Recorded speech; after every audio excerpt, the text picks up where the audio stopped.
with Kelly and Ryan. Today. This is an NBC News special report. Here's Savannah Guthrie. Good morning. We have breaking news from the White House. President Biden is set to announce his nominee to replace Supreme Court Justice Stephen Breyer this afternoon. And NBC News has learned it will be federal judge Ketanji Brown Jackson, who currently sits on the D.C. Circuit Court of Appeals. We want to bring in NBC's justice correspondent Pete Williams. Judge Jackson was on the short list this whole time. Somebody with significant trial experience, both as a judge, as a public defender, and now after just 1 year on the appellate court, looking to be elevated to the Supreme Court.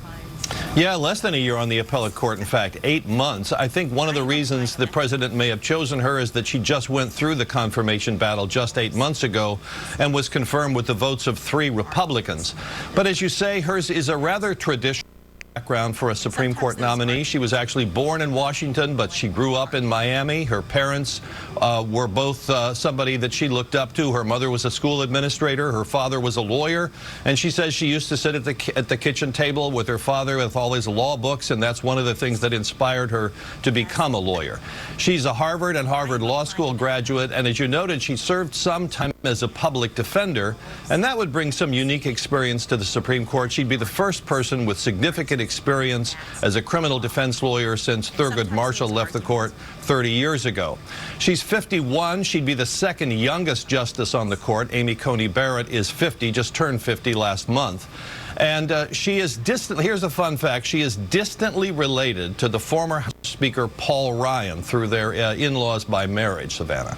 That's right, and Paul Ryan, I believe, was at one of her confirmation hearings recently. Okay, thank you, Pete. Want to turn to NBC's chief White House correspondent, Kristen Welker. Kristen, she is also, of course, if confirmed, the first black woman to sit on the United States Supreme Court, a promise made during the campaign by President Biden. What can you tell us about the deliberation here? Well, Savannah, that promise was made by then candidate Biden exactly 2 years ago today.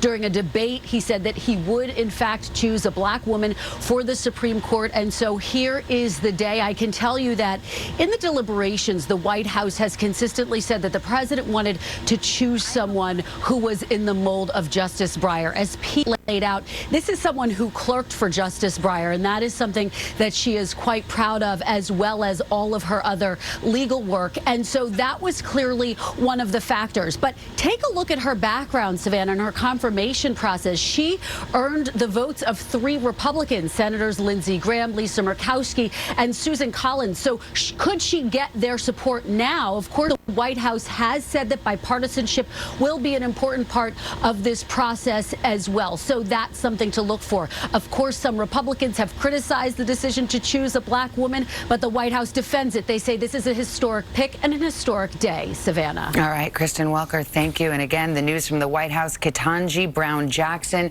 will be the president's nominee to the United States Supreme Court, set to replace the man she once clerked for, Justice Stephen Breyer. We'll have more, but for now, most of you will return to today. I'm Savannah Guthrie in New York.